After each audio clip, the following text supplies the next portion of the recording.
Որովհետև հայերս երբ կորցրինք մեր ինքնությունը, հայեցի ապրելու կերպը, երբ կորցրինք, մենք անդառնալի կորսվում ենք, տեսակ որպես, որը չի կարելի, որը բազում առումով չի կարելի։ Ես մի քանի բան հիշեցնեմ մեր ռազմաքաղաքական, հոգևոր գիտնականներին, վերլուծաբաններին,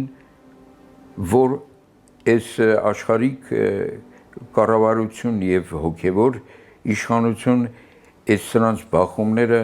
որտեղից են գալիս եւ այլ եւ այլ։ Մենք մոռանում ենք մի շատ մեծ հակառակորդ թշնամի եւ Արեգ քո ասած տանող, պլանավորող, ծրագրավորող ուժ, դա Վատիկանն է, Հռոմի Պապն է։ 1600 տարիը Վատիկանը ամեն ինչ անում է, որպեսզի մենք դառնանք կաթոլիկ։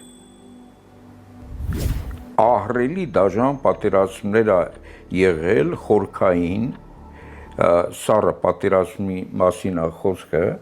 եւ դա անընդհատ շարունակվում է, դա եւ մեր օրերում է շարունակվում, եւ ամբողջ Արցախյան պատերազմը այդ մեխանիզմերը, նպատակները ավերել է մեր էթնիկ եւ հազարամյակներ մեր ինքնությունը կրող տեսակին վերացնելը, դա Վատիկանի ծրագիրն էր եւ Արցախի պատերազմը ինքն էր տնօրինում, կառավարում եւ